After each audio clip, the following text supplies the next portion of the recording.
All right, y'all. I promised you guys I would tell you why I was in prison. Oh, I'm 56 years old now, and I was 53 the first time I was ever able to tell anybody the story that I'm about to tell you. In 1985, I was 15 years old. I had my driver permit, and I had a car. I had my own car because I worked and I bought it. Okay? And this particular day, I was driving that car without a driver with me. All right? And my mother had paid these boys to saw the left front A-frame of that car so that when I took a sharp curve, it would break. I would get into a car accident. All right. And you're wondering, why would my mom do this? My mom was a school teacher, and she was having affairs with several of the boys that were in my brother's class, who was a year older than I was. And these guys were under 18 years old. And there were several of them. Now, I knew about it. I was broken, and I didn't approve of it. I was a Christian. I'd given my life to Jesus at age 14.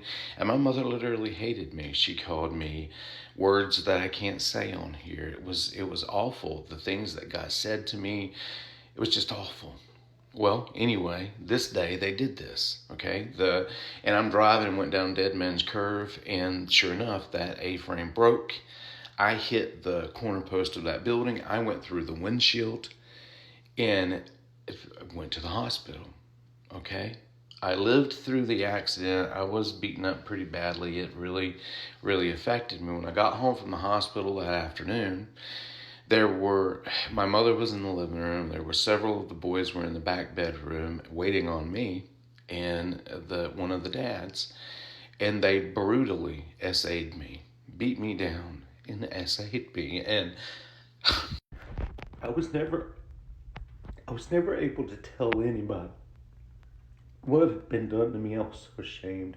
I was so embarrassed. I felt like it was my fault. I felt like I was the one to blame, but I was the victim.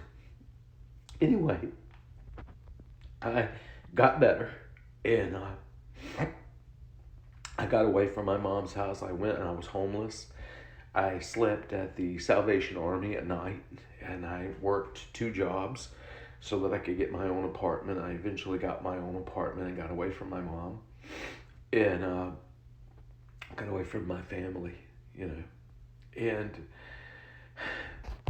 sorry, I have to gain my composure.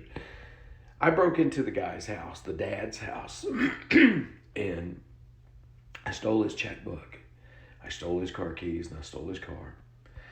I went and I set his car on fire behind Kern Street School, and I poured 2 gallons of gas in it, flicked a match at it, watched it burn. I called the police. I told the police that he told me to do it so that he could gain insurance money. Now, I knew that would get him locked up. I just wanted to get back at him, And when they took us downtown, I went to jail too, because I'm the one that set it on fire. But the officers told me, we know this guy's a pedophile, and if you'll just tell us the truth, we'll drop all the charges against you. And when I went on to jail, I couldn't tell them what had been done to me. Man, I was a kid. I couldn't tell them what had been done to me. On my 16th birthday, I walked out of school. I quit school because everybody was calling me gay. They started a rumor that I was gay and all of this. I mean, it's like, it was awful. They ruined my life. I was a straight A student. Man, I loved school. I was so smart. I was a straight A student. And I had to quit school on my 16th birthday. So I took all this guy's checks, and I wrote a couple hundred of his checks. I did. I wrote checks everywhere that would take a check. I wrote checks.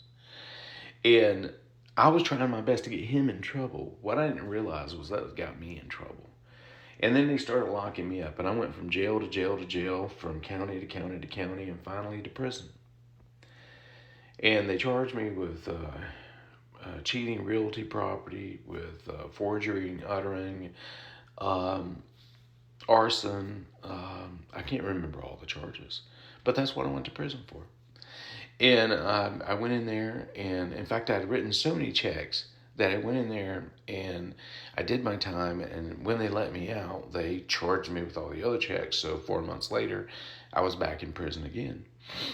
And I finally, during this time, I was on work release and all this, was able to save money. And when I got out, I was able to get my own place.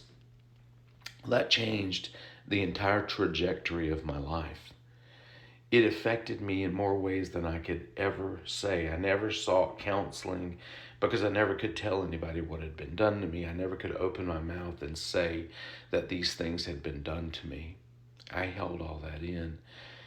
And I had given my life to Jesus Christ at age 14, and what my mom was doing with my brother, my own brother, and these boys, and that man, you know, I couldn't fathom why these things were happening.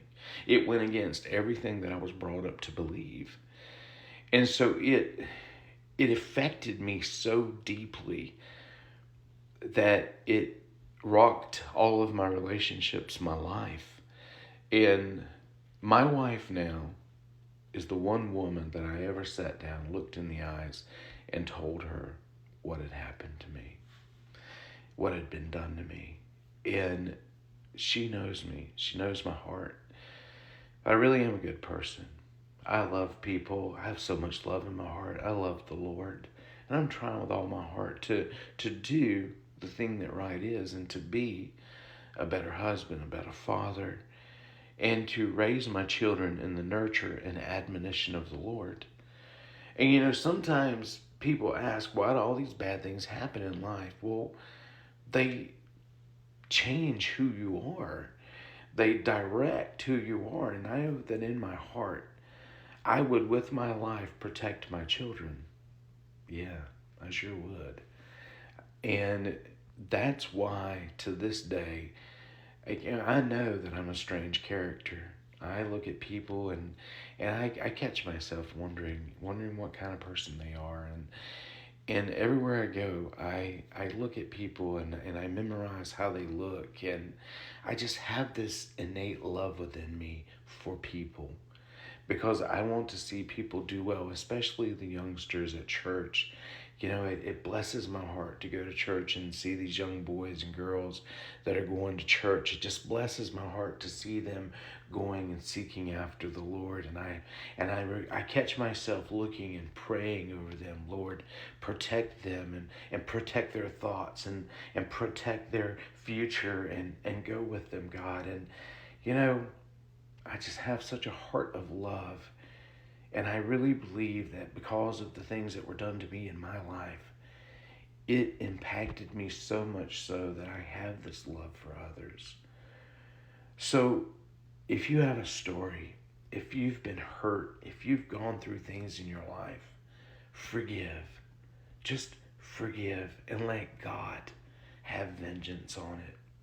Every one of those boys are gone now.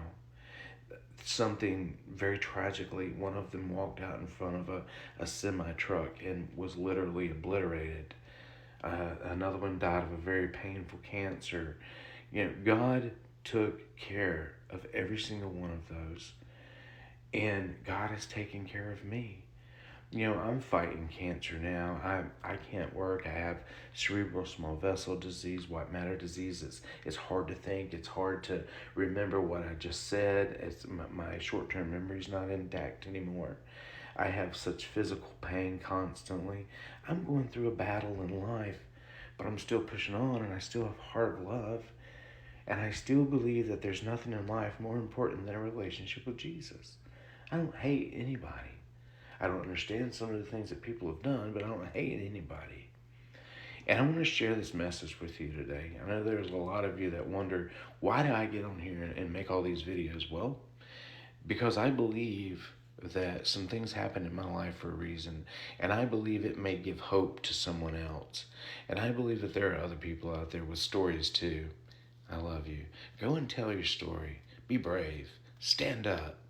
Because what happened to you doesn't have to break you down. It can make you a better person. I love you guys. Be amazing. And remember, there's nothing in life more important than a relationship with Jesus.